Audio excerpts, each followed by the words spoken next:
గౌరవ ముఖ్యమంత్రి వర్యులు శ్రీ నారా చంద్రబాబు నాయుడు గారికి, గౌరవ మంత్రివర్గ సభ్యులకి, గౌరవ శాసనసభ్యులకి నా హృదయపూర్వక నమస్కారం.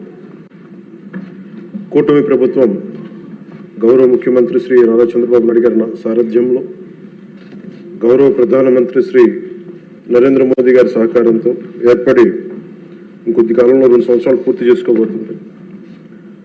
దీంట్లో ఇంటర్మ్ బడ్జెట్తో పాటు 2 పూర్తి స్థాయి బడ్జెట్లని ప్రవేశపెట్టగలిగారు గౌరవనీయులైన ఆర్థిక మంత్రి శ్రీ పయ్యావుల కేశవ్ గారు. మొన్న వారు ప్రవేశపెట్టిన బడ్జెట్ 5 కోట్ల పైగా ప్రజల అవసరాలని, ఆకాంక్షల్ని, ఆశల్ని గుర్తించింది. వాటి సాధనకై చాలా బలమైన అడుగులు వేసింది.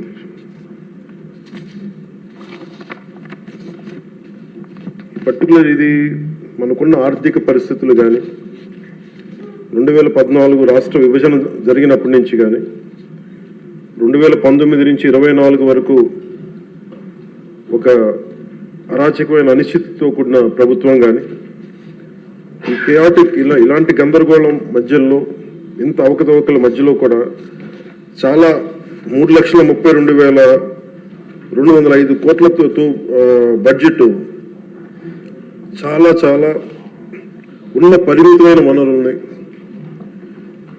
ఉన్న మానవ వనరుల్ని ఎంత జాగ్రత్తగా వాడాలి, ఎంత జాగ్రత్తగా ప్లాన్ చేయాలనేది బడ్జెట్ చాలా చాలా తెలియజేసిన అధ్యక్ష.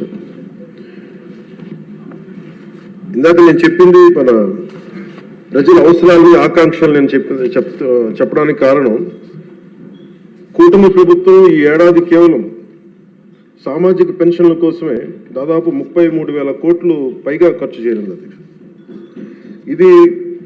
ఇది ఎలాంటి పరిస్థితుల్లో ఖర్చు చేస్తున్నామంటే, గత ప్రభుత్వం 9.74 లక్షల కోట్ల అప్పుల్ని సృష్టించి మనకు ఆర్థిక విధ్వంసం నుంచి మనల్ని నెట్టేస్తే, ఇలాంటి పరిస్థితుల్లో ఏ నాయకుడికైనా సరే, ఏ పార్టీకైనా సరే చాలా ఒక అస్తవ్యస్తంగా ఉండే పరిస్థితులు. దీంట్లో వీటన్నిటిని తట్టుకొని దానికి ఎలాంటి ఆలోచన విధానం ఉండాలి ఆ వ్యక్తికి అని చెప్పడానికి ముఖ్యమంత్రి గారు ఒకసారి ఆలోచించాలి. పయ్యావుల కేశవ్ గారు ఆ రోజు బడ్జెట్ ప్రసంగంలో చాలా బ్యూటిఫుల్ కోట్ చేస్తూ వెళ్ళారు. దాంట్లో ఒకటి రవీంద్రనాథ్ ఠాగూర్ గారు చెప్పింది, తాను నాటిన చెట్ల నీడలో తాను ఎప్పటికీ కూర్చోలేనని తెలిసిన భావితరాల కోసం చెట్లు నాటి వ్యక్తి జీవితం యొక్క నిజమైన విలువను అర్థం చేసుకున్నవాడు అన్ని విశ్వకవి రవీంద్రనాథ్ ఠాగూర్ గారి మాటల్ని ఇక్కడ ఆయన ఉటంకించారు అధ్యక్ష. ఇది వారిని ఎలా కంపేర్ చేశారంటే, ఒక దూరదృష్టి, దక్షత, దార్శనికత ఉన్న గౌరవ ముఖ్యమంత్రి వారు చంద్రబాబు నాయుడు గారితో కంపేర్ చేసి చెప్పారు అధ్యక్ష. ఎందుకంటే మనకు ఉన్న పరిస్థితుల్లో ఉన్న పరిమితమైన వనరుల్ని, ఉన్న మానవ వనరులను ఎంత సమర్థవంతంగా వాడుకోవాలి అని అనటానికి ఆయన దూరదృష్టి, ఆయన పరిపాలన దక్షత, అలాగే ఆయన దార్శనికత, ఈ 2 ఈ బడ్జెట్లో చాలా స్పష్టంగా ఆయన గైడెన్స్ కానీ, వారి పయ్యావుల కేశవ్ గారితో కలిసి వారు దీన్ని తీసుకొచ్చిన విధానం కానీ మనస్ఫూర్తిగా గౌరవ ముఖ్యమంత్రి గారికి మనస్ఫూర్తిగా ఈ సభ తరపున వారికి అభినందనలు తెలియజేస్తాను. అండ్ ఈ ప్రభుత్వం దూరదృష్టి, దక్షత, దార్శనికత ఉంటే, గత ప్రభుత్వం ధ్వంసం, విధ్వంసం, విచ్ఛిన్నంతో కూడిన ప్రభుత్వం. ఒకసారి ఎట్లా చెప్పాలి బడ్జెట్ మనకి ఏమేమి ఉన్నాయి ఒకసారి మీకు ప్రజెంట్ చేయడానికి అధ్యక్ష. మనకు వాళ్ళు వదిలేసి వెళ్ళింది 9.74 లక్షల కోట్ల అప్పులు అధ్యక్ష. ఈ కూటమి ప్రభుత్వం 20 నెలలు పాలన సాధించింది ఏంటని చెప్పడానికి ఉదాహరణకి, అంటే ఎలా ఉన్నారంటే, వీళ్ళు 2014-19 మధ్య చేసుకున్న విద్యుత్ కొనుగోలు ఒప్పందాలను గత ప్రభుత్వం ఇష్టానుసారం రద్దు చేయడం ద్వారా విద్యుత్ సరఫరాలో లోటుపాట్లు వచ్చాయి. దీనికోసం విద్యుత్ కొనుగోలు పేరిట అధిక ధర చెల్లించే బాధ్యత లేని వ్యక్తులకి చేసిన కొనుగోలు కారణంగా డిస్కమ్స్కి 12,250 కోట్ల నష్టం వాటిల్లింది. ఈ 5 ఏళ్ల అసమర్థ విధానాల కారణంగా విద్యుత్ పంపిణీ సంస్థలు దాదాపు 1.29 లక్షల కోట్ల మేర నష్టపోయాయి. ఈ భారాన్ని విద్యుత్ బిల్లుల రూపంలో మళ్ళీ ప్రజల మీదనే మోపారు.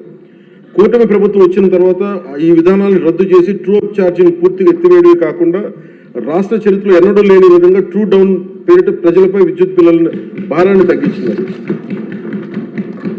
అలాగే వాళ్ళు చేసిన అప్పుల వల్ల, వాళ్ళ నిర్లక్ష్య అసమర్థ పాలన వల్ల, ఆర్థిక విధ్వంసం వల్ల రాష్ట్ర అభివృద్ధి 30 ఏళ్ళు వెనక్కి నెట్టవేయబడి. ఇవేదో రుజువుల్లో చేయకుండా విమర్శ కాదు అధ్యక్ష.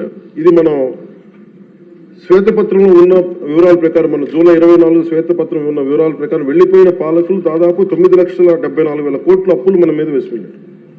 అందులో వివిధ శాఖల పరిధిలో పనులు చేయించుకుని కాంట్రాక్టర్స్కి, వెండర్స్కి వాళ్ళు చెల్లించకుండా వదిలివెళ్ళిన అప్పులే 1,35,000 కోట్ల రూపాయలు ఉన్నాయి.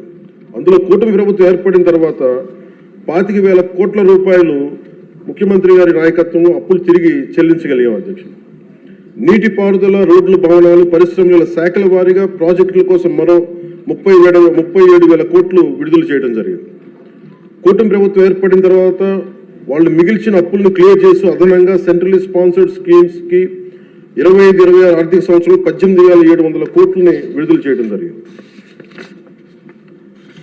కేంద్ర ప్రభుత్వం నుంచి వచ్చిన 10,500 కోట్ల నిధులను వినియోగించడంలో గత ప్రభుత్వం చాలా ఘోరంగా విఫలమైంది.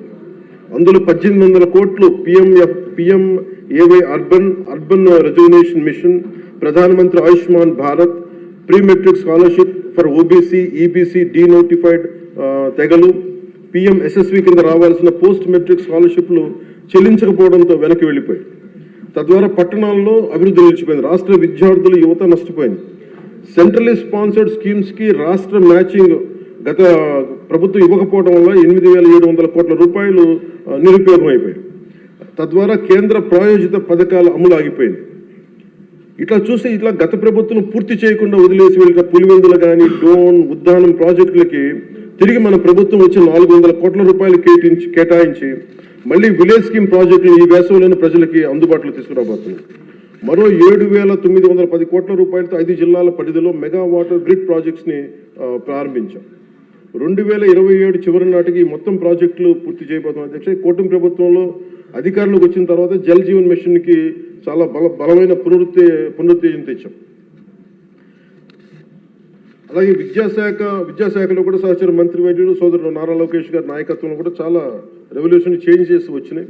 తల్లికి వందనం, మెగా పేరెంట్స్ టీచర్ మీటింగ్ వంటి ఈ వినూత్న కార్యక్రమాలను అమలు చేయడం, మెగా డిఎస్సి ద్వారా 16,000 మందికి ఉపాధ్యాయ నియామకాలు చేపట్టడం,